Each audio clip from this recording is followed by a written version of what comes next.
Hello guys, welcome to my YouTube channel.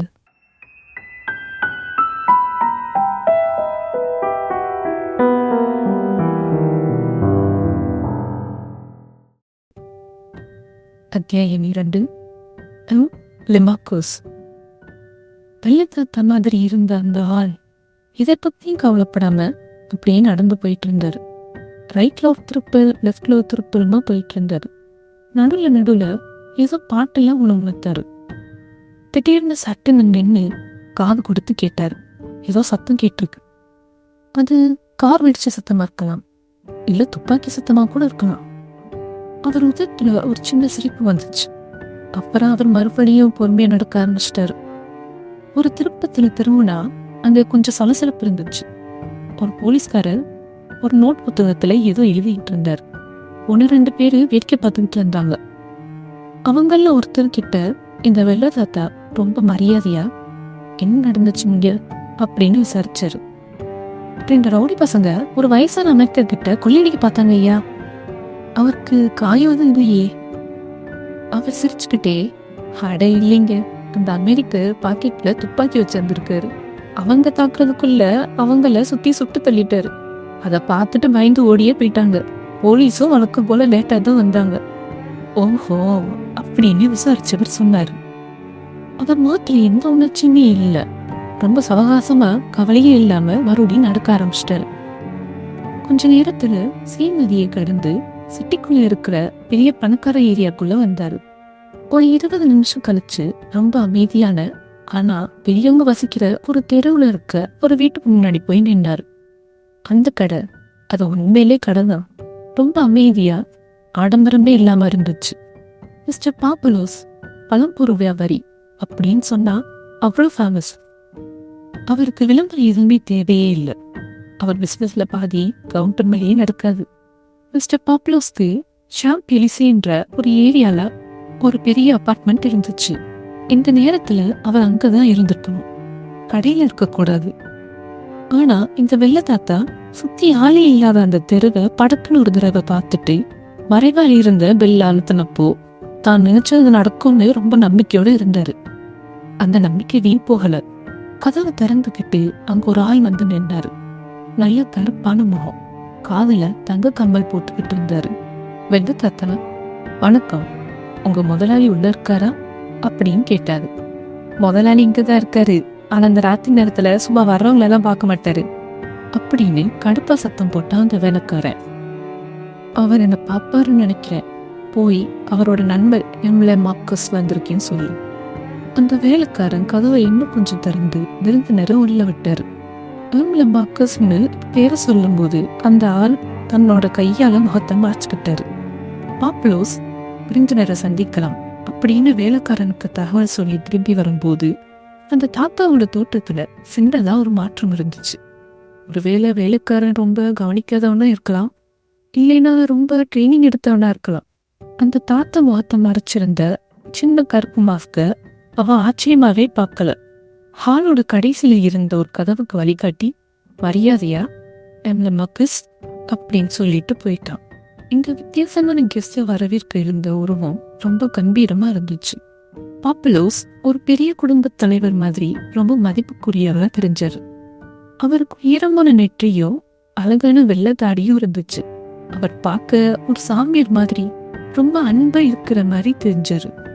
என் அன்பு நண்பனே அப்படின்னு பாப்புலோஸ் பிரெஞ்சுல பேச தொடங்கினாரு. அவர் குரல் ரொம்ப மென்மையா இனிமையா இருந்துச்சு. இந்த ராத்திரி நேரத்துல வந்ததுக்கு மன்னிக்கணும், அதெல்லாம் ஒண்ணும் இல்லை, ஒண்ணுமே இல்லை. இது ஒரு இன்ட்ரெஸ்டிங்கான நேரம் தான். நீங்க ஒருவேளை சுவாரஸ்யமா ஒரு இரவு கழிச்சுக்கிறீங்களா? எனக்கு பர்சனலா இல்லை அப்படின்னு கேட்டாரு பாப்புலோஸ். ஆமா, அப்போ ஏதாவது நியூஸா இருக்கும் இல்லையா? அவர் மார்க்கியூஸ் பக்கவாட்டுல ஒரு கூர்மையான பார்த்து பார்த்தாரு. அது சாமியார் மாதிரியோ அன்பானவர் மாதிரியோ இல்லை. நியூஸ் எதுவும் இல்லை, அந்த முயற்சி ஃபெயில் ஆயிடுச்சு. வேற எதையும் நான் எதிர்பார்க்கல. சரியான விஷயம், எது அநாகரிகமா இருந்தாலும் அப்படின்னு பாப்புலோஸ் கையசச்சு அநாகரிகமா எது இருந்தாலும் தனக்கு பிடிக்காதுன்னு காட்டினாரு. பாப்புலோஸும் சரி, அவர் வெற்ற பொருட்களும் சரி, அநாகரிகம்னு எதுவும் இருக்காது.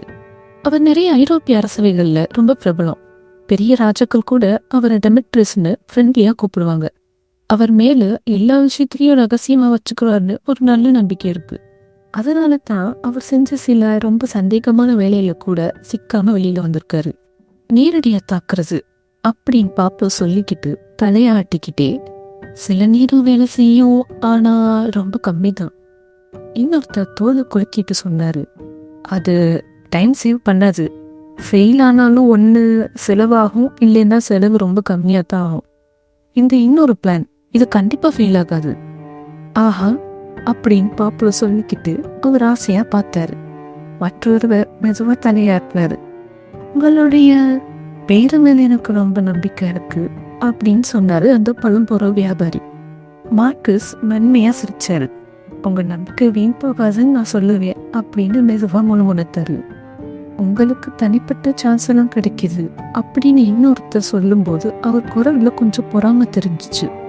அந்த சான்ஸ் எல்லாம் நான் தான் உருவாக்கிக்கிட்டது அப்படின்னு சொன்னாரு மார்க்கஸ். அவர் எழுந்து நாற்காலியில சும்மா போட்டிருந்த ஒரு கோட்டை எடுத்து போட்டாரு. உங்க ஏற்பாட்டுல எந்த கோளாறும் வரக்கூடாது. நான் வழக்கம் போல உங்களுக்கு தகவல் சொல்லிக்கிட்டே தான் இருப்பேன் மிஸ்டர் பாப்லோஸ்.